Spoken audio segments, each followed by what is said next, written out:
Hey, what's up? It's Jack, and today I'm going to go into 5 tips that will help you solve faster in free blind or execute faster.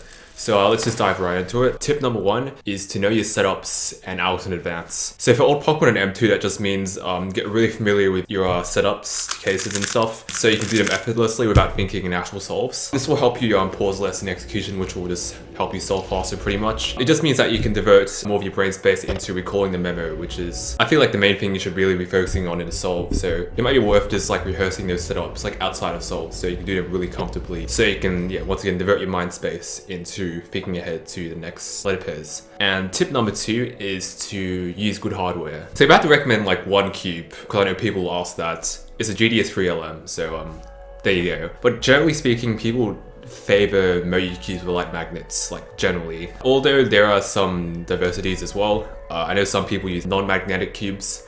In particular, Max Hilliard, who uses a non-magnetic GDS1. I know some people use like GAN cubes, like what kind of weird people do that? But yeah, like 3 people in the top 10, I believe, use that. Chi cubes aren't that popular for some reason. I'm guessing it's because in blind, I think people generally want like, I guess cubes more on the fast side, and I know Chi cubes a bit more on the slower side, but I know that's an option as well. But otherwise, if you're still unsure, then go to your local cubing store or competition and try cubes out. Or if you can't do that, then just go on YouTube and look up reviews and comparisons of cubes if you're not too sure which one you want to use. And tip number 3 is to switch to a faster method. So generally speaking, you start with old Pokemon for edges and corners, then you move to M2 and old Pokemon. I'd recommend around a 2 or 3 minute mark. I know some people actually start here as well, then move to freestyle around the 1 minute mark. Of course, these are very general benchmarks. You can progress faster or early if you want to, but if you're hitting a wall, it might just be worth doing that because, I mean, the method that is like faster. Switching from OP to M2 OP, it's definitely a lot easier than the transition to freestyle. But if you feel like you're hitting a wall, just switch methods. I have a tutorial for freestyle, by the way, on my YouTube. Shelf. Did I just say shelf? Shameless self-promotion.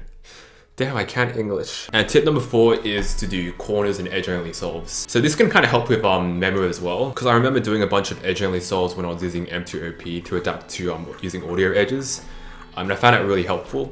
It can also help you, once again, just focus on a certain piece type, which can kind of allow you to just like think ahead better overall. So for instance, doing edge-only solves could help you maybe avoid the edge to corner transition. Because I know some people will have like a big pause in the middle of those two, and I think being able to like execute edges more effortlessly might help you like bypass that.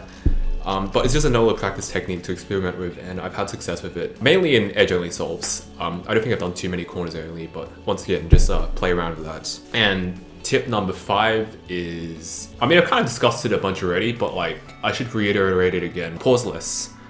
This is like, not only like, I guess an execution tip, but like an overall like tip for blind solving in general.